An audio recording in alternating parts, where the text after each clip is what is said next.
The Roman conquest of Britain in 43 AD stands as one of the most pivotal moments in British history, marking the beginning of nearly 4 centuries of Roman influence on the island. The story begins with Emperor Claudius, a Roman leader who sought to solidify his authority and secure his legacy. Claudius, relatively new to power, needed a significant military victory to demonstrate his strength and capability as a ruler. Britain, already known to the Romans for its rich natural resources like tin, gold, and iron, was an attractive target. The island's strategic importance, as well as its potential to enhance the economic and political power of Rome, made it an irresistible opportunity for expansion.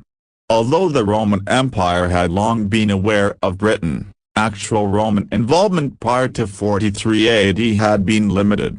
Julius Caesar had famously led 2 expeditions to Britain in 55 and 54 BC, but these were primarily exploratory ventures. Caesar's campaigns resulted in temporary alliances with some British tribes but failed to establish lasting Roman control. Nevertheless, his expeditions provided valuable knowledge about the island's geography, its tribal divisions, and its people. For almost a century after Caesar's visits, Rome maintained a watchful eye on Britain, engaging in occasional trade but refraining from direct conquest until Claudius decided to change that.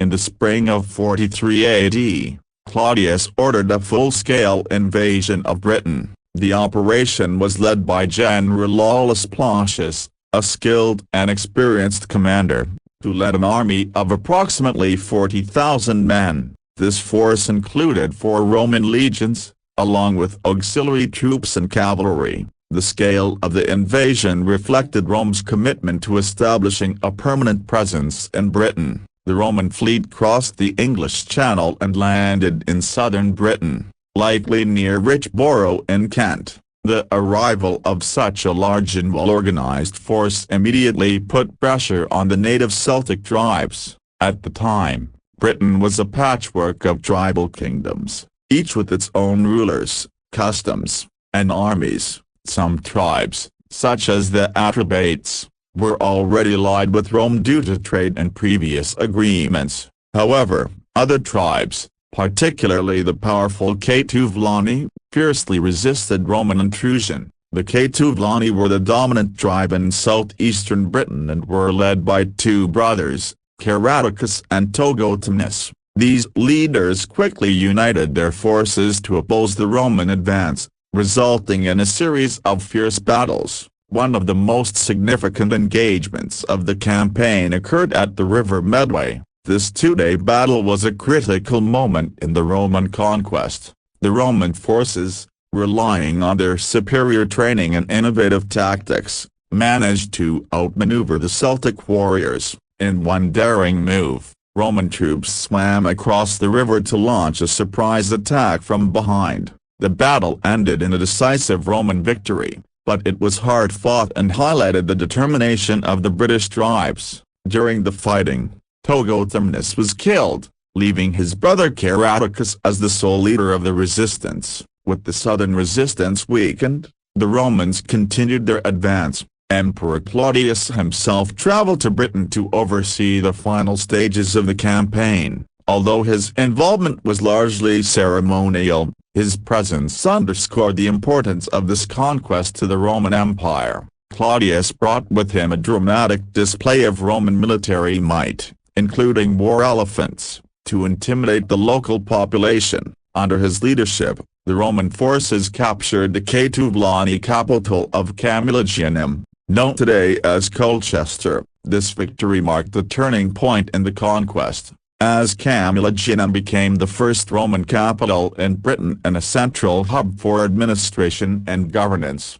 The Roman conquest did not stop with the defeat of the Catuvellauni. Rome began integrating Britain into its empire, establishing infrastructure, towns, and systems of governance. Roman engineers constructed a network of roads to connect key regions, facilitating the movement of troops, resources, and information. These roads became a vital part of Roman strategy and laid the foundation for Britain's future development. Towns such as Londinium, modern-day London, Verulamium, St Albans, and Eboracum, York, began to emerge, serving as centers of trade, administration, and military control.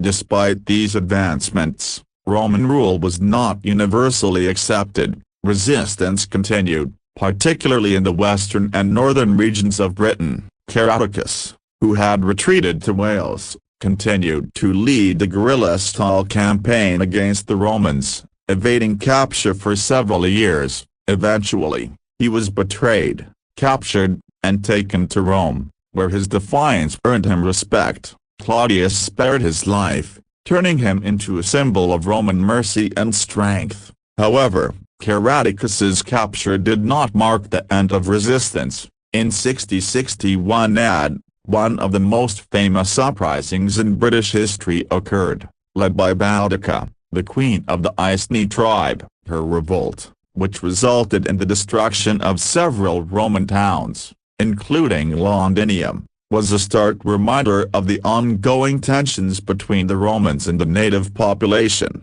The Roman conquest of Britain in 43 AD was not just a military campaign, it was a transformative event that reshaped the island's society, culture, and economy. Roman influence introduced advanced technologies, such as aqueducts, public baths, and sophisticated urban planning. The Romans brought their legal system, language, and architectural styles, leaving a lasting legacy that would endure long after their departure. At the same time, they absorbed elements of local Celtic culture, creating a unique blend of Roman and British traditions. Roman Britain became an important province of the empire, contributing resources, soldiers, and trade to Rome's vast network. The legacy of Roman rule can still be seen today in the ruins of roads, villas, and walls scattered across the British landscape. The conquest of 43 AD marked the beginning of an era that would forever shape the course of British history, leaving an indelible mark on its cultural and political identity.